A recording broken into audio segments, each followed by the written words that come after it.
matokeo ya mtihani wa kidato cha 4 uliofanyika mwaka 2025. Kuhusu usajili na mahudhurio, jumla ya watahiniwa 595,810 walisajiliwa katika jumla ya vituo 6677, wakiwemo watahiniwa wa shule 569,883 waliosajiliwa katika shule 5864 na watahiniwa kujitegemea 25,927 waliosajiliwa katika vituo 813. Kwa watahiniwa wa shule, wasichana walikuwa 303,859 sawa na 53%, na wavulana 266,024 sawa na 47%. Mahudhurio katika mtihani huu yalikuwa 97.5 sawa na wanafunzi 555,606. Kuhusu matokeo, takwimu zinaonyesha kuwa ufaulu wa jumla umepanda kwa 2.61 na hivyo kufikia 94.98, ambapo watahiniwa 526,620 wamefaulu kwa kupata division 1, 2, 3 na 4. Mwaka 2024 watahiniwa waliofaulu walikuwa 477,262 sawa na 92.37, na mwaka 23 walikuwa 471,427 sawa na 89.36.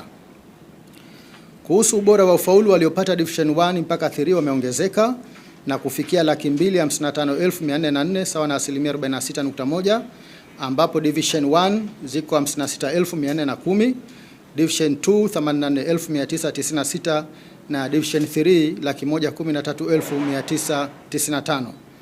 Kama ilivyokuwa mwaka 24 na 23, takwimu zinaonyesha kuwa idadi ya waliopata division 1, 2 na 3 zimeongezeka wakati division 4 na 0 zimepungua. Mwaka 24 wanafunzi waliopata division 1 mpaka 3 walikuwa 221,953 sawa na 43%, na mwaka 23 walikuwa 197,426 sawa na 37.4. Hivyo katika kipindi cha miaka miwili ubora wa ufaulu umeongezeka kwa 8.7. Kuhusu ufaulu kwa jinsi, kati ya watahiniwa 526,620 waliofaulu, wasichana ni 278,108 sawa na 94.3 ya waliofanya, na wavulana ni 248,512 sawa na 95.8 ya waliofanya. Aidha, kati ya waliofaulu wasichana ni 53% na wavulana ni 47%. Kwa kuangalia ubora wa ufaulu, ambapo tunazingatia waliopata division 1, 2 na 3, wavulana ni 135,676 sawa na 52.3 ya waliofanya, na wasichana ni 119,728 sawa na 40.58 ya waliofanya. Kati ya watahiniwa wote 255,404 waliopata division 1, 2 na 3, wavulana ni 53% na wasichana ni 47%. Hivyo wasichana wamefaulu wengi zaidi kwa 6% kuliko wavulana, na wavulana wamefaulu vizuri zaidi kwa 6% kuliko wasichana.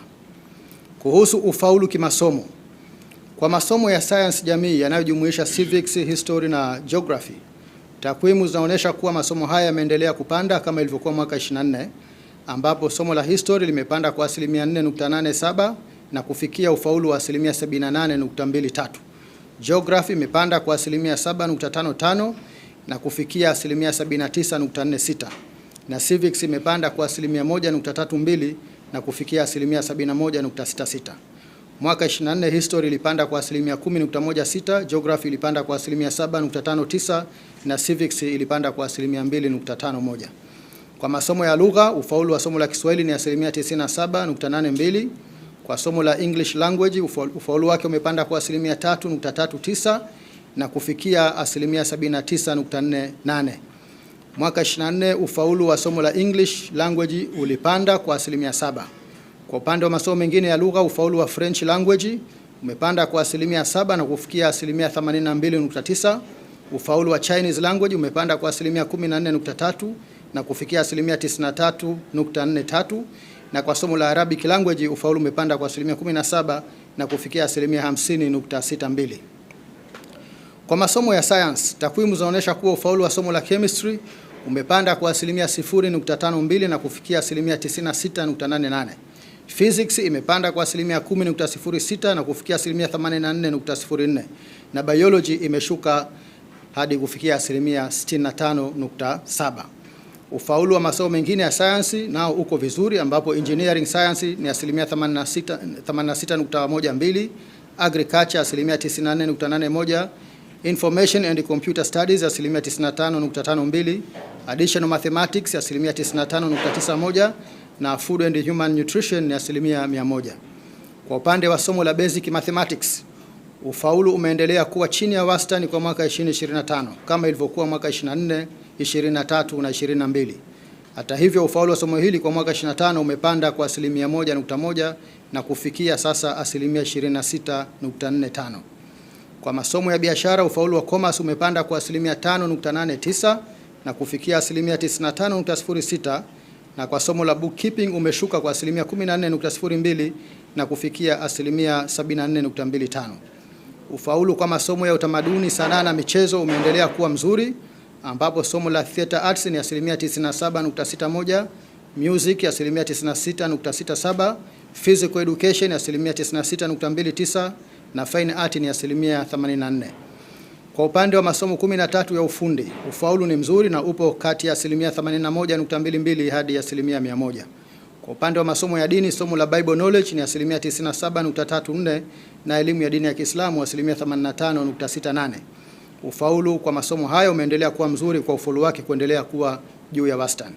Kwa upande wa watahiniwa kujitegemea, takwimu zaonesha waliofaulu ni 16,794 sawa na asilimia 73.83.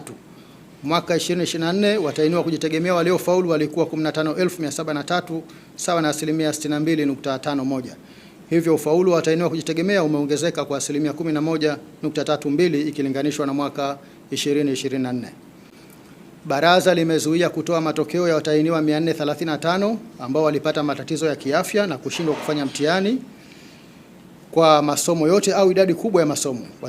Watahiniwa hao sasa wamepewa fursa ya kufanya mtihani kwa masomo ambayo hawakuyafanya kwa sababu ya ugonjwa wa mwaka 26 kwa mujibu wa kifungu cha 32 kifungu kidogo cha kwanza cha kanuni za mitihani.